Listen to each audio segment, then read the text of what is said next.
Whatever you want. Good morning. Today, I'd like to talk to you about true voidness, which is something I've been striving to understand and embody. Many people in this world suffer from many mental hardships such as trauma or panic disorders. Often these issues affect their physical body as well, making daily life difficult. The cases and degrees vary, but I also experienced, so I often ponder its causes and solutions from a mind practice and mind study. Then while having Dharma conversation, one fellow practitioner shared her thoughts on practicing true voidness and recommended that I try it.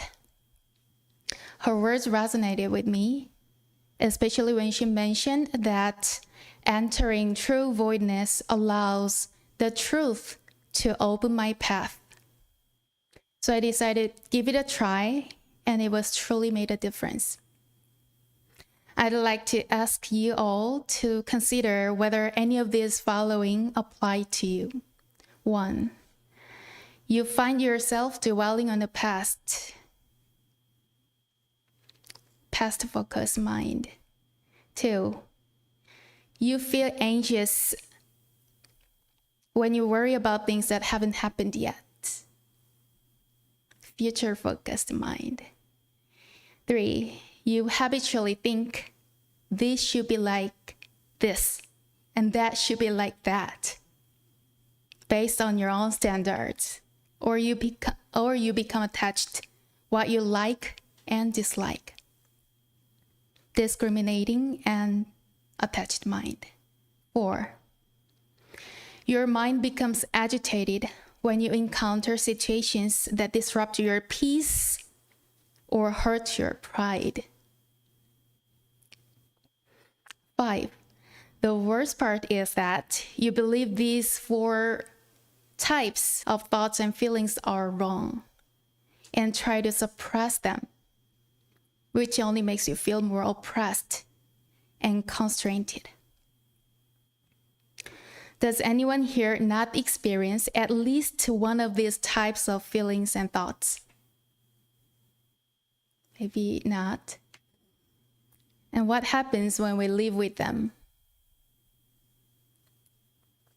We suffer, primarily because we are causing ourselves the most pain.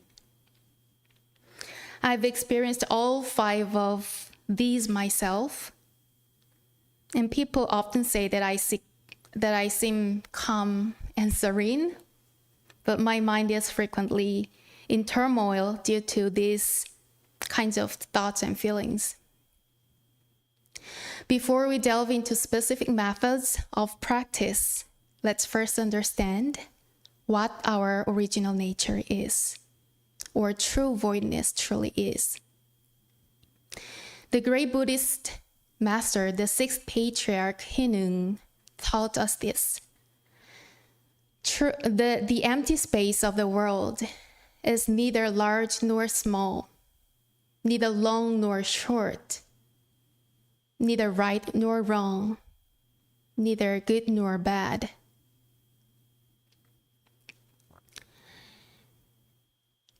And yet it encompasses all things. Does the sun, moon, stars, mountains, rivers, earth, plants, trees, good people, bad people, good dharma, and bad dharmas are all within this empty space. This vast empty space is also present in each of our minds. It holds everything within it. The good and the bad, without clinging to. It holds everything within it, the good and the bad, without clinging to or rejecting anything. It does not become tainted or attached. So does this mean that true voidness is simply doing nothing and being as an inert as a piece of wood. Many practitioners in the past understood voidness in that way, and sought to eliminate all thoughts by retreating to secluded mountains away from people and distractions. However, although voidness is completely empty, it is also luminously aware of everything. It inherently knows how to nurture life by bringing rain at the right time and allowing seeds to grow and ensuring the good deeds result in good outcomes and bad deeds will lead bad outcomes. It illuminates everything in the universe. When our mind becomes one with this voidness, we call this realm of mind true voidness. It is a state free from attachment, discrimination, and desire, even free from the very notion of emptiness. This pure, innocent mind we had as children before being tainted by the world's influence still exists within us as adults. So, do you have this true voidness in your mind?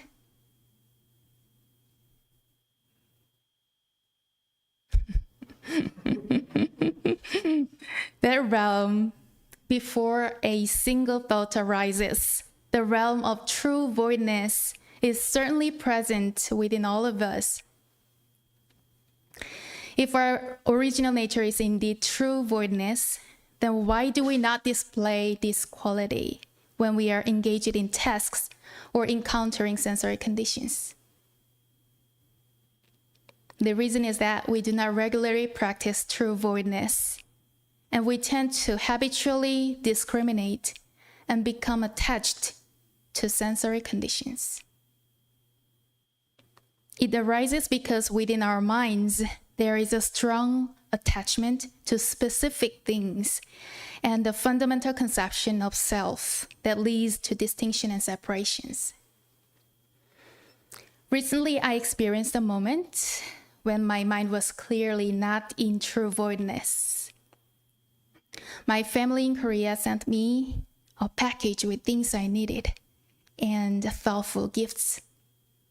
I was so eager for its arrival that every morning when I woke up, I couldn't wait to receive the delivery. Finally, the scheduled delivery day arrived. But to my dismay, despite waiting all day and watching outside, the delivery person did not come. Instead, the website showed a notification saying the delivery could not be made because the recipient was not available. This was clearly a lie.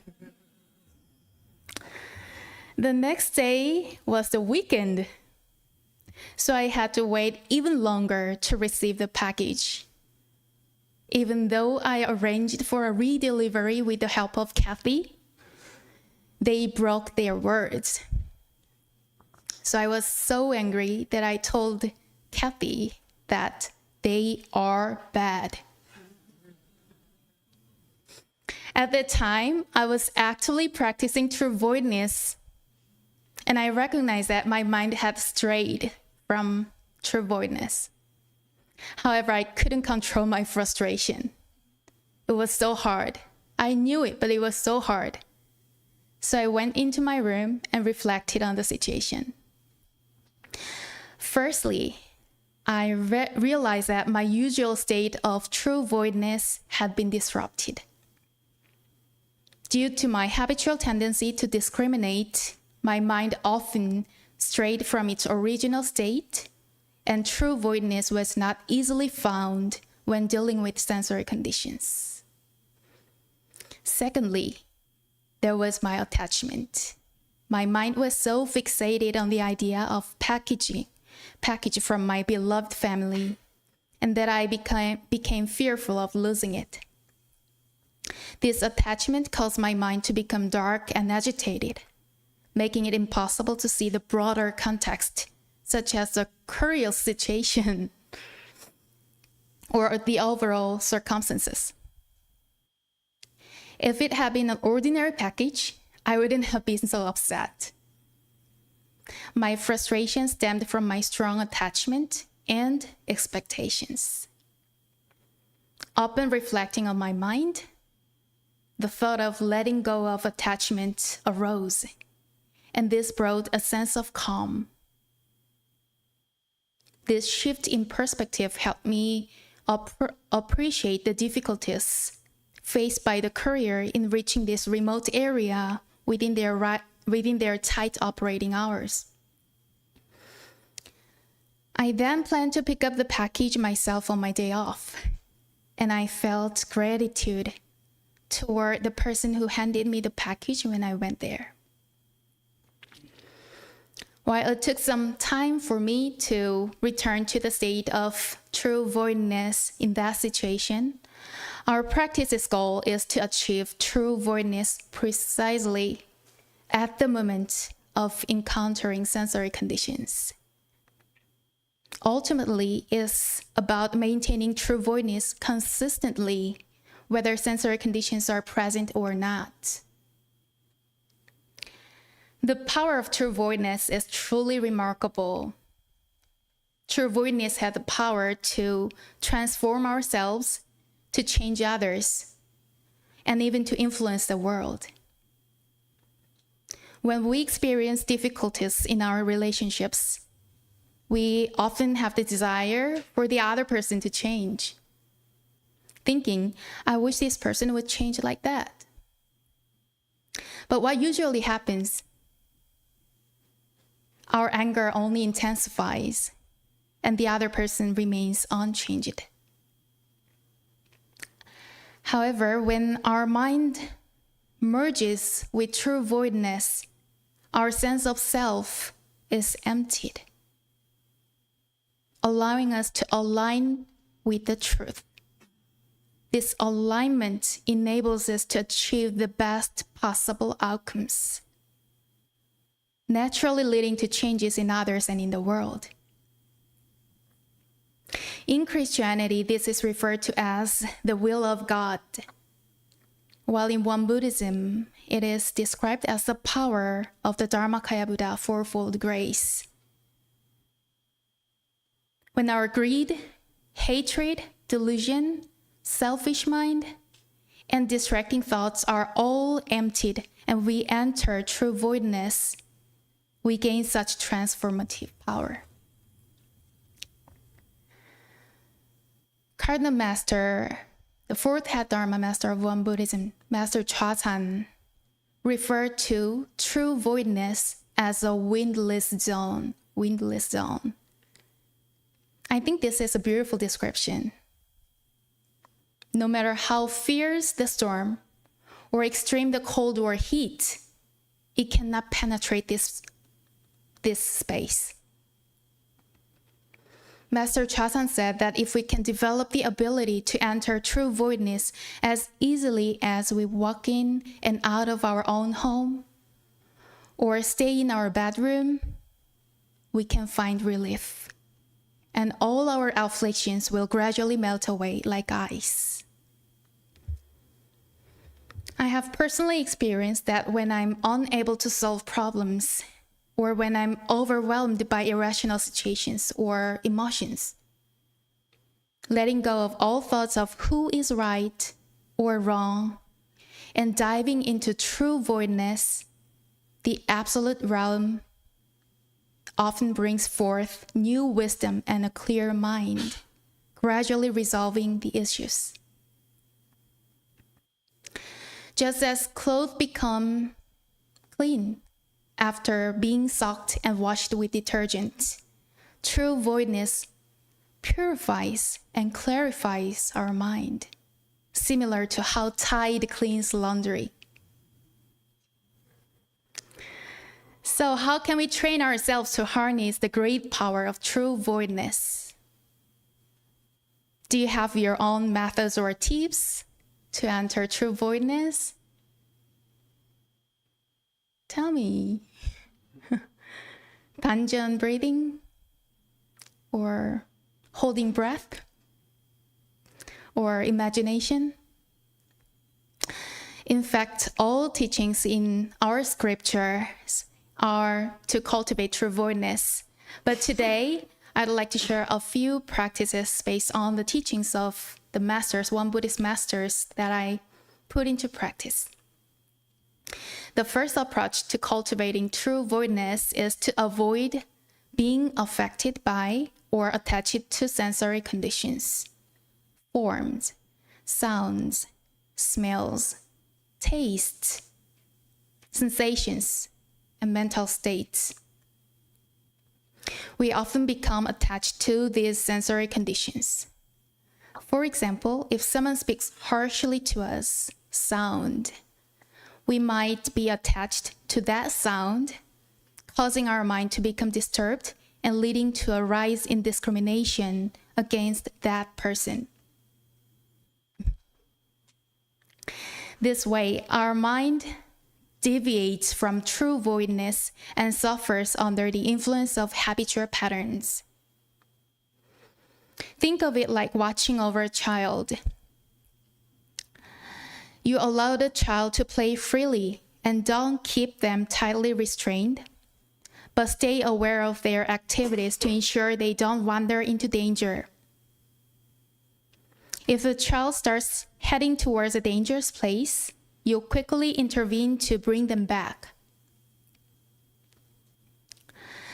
Similarly, you must watch your own mind and promptly notice when it starts to stray from true voidness due to external or internal influences, and then guide it back to true voidness. By consistently checking whether your mind is in true voidness or not, you can maintain this state even in the presence of sensory conditions. This practice enables you to remain unaffected by forms, sounds, smells, tastes, sensations, and mental states, keeping your mind clear and stable. Continue this practice until your mind is naturally unmoving like a great mountain in the face of myriad sensory conditions, and remains pure and unsullied like empty space internally. Let me tell you how I actually did this. I used to set my own standards, and if someone didn't meet them, I would feel dissatisfied with them. As a result, I would automatically reject and push that person away in my mind, making it difficult to try to understand them. However, as I continued practicing this checking mind, I developed the habit of checking myself whenever my mind started to push someone away, almost like having internal checkpoints. By doing this, I was able to pull my mind back in. This allowed me to see the other person's perspective, understand the reasons behind their actions, and also become aware of my own mind too. In that moment, it felt as though I, who had been thoroughly separate from others, become one with them. The second practice is to perform every task with single-mindedness and a Buddha offering. I found that whenever I approach my task with even a trace of self-interest, it becomes incredibly draining. Sometimes my mind becomes noisy with various judgments and thoughts. However, I've experienced that when I fully dedicate myself to each task with the sincere intention to benefit others, I discover that I can draw on strength I didn't know I had. I found that being mindful in all matters with one mind, knowledge, and implementation the power of single-minded cultivation gathers and becomes true voidness. One mind, knowledge, and implementation. Relativity disappears, and my six sense organs function soundly. Even practicing this for just one day changes my mind and the surrounding atmosphere. So whether I'm doing housekeeping work or handling office tasks, I strive to approach everything with a selfless and single-minded focus. Particularly, the moment we need to be most single-mindedness is during Dharma services. When we attend a service, or when we attend our service with complete focus and without discrimination, the combined power of effort we put into our preparation and the strength of our true voidness help us solve the problems we face and maintain our true voidness amidst various sensory conditions in our daily lives. Lastly, practicing without leaving any trace of having maintained true voidness. Through my practice, I discovered a peculiar phenomenon. Whenever I thought I have maintained true voidness, or I've used my mind so well, I felt that my previous effort in practice would crumble. Additionally, this approach can lead to a sense of I'm practicing the Dharma, which in turn creates judgments about those who seem not to be practicing very well.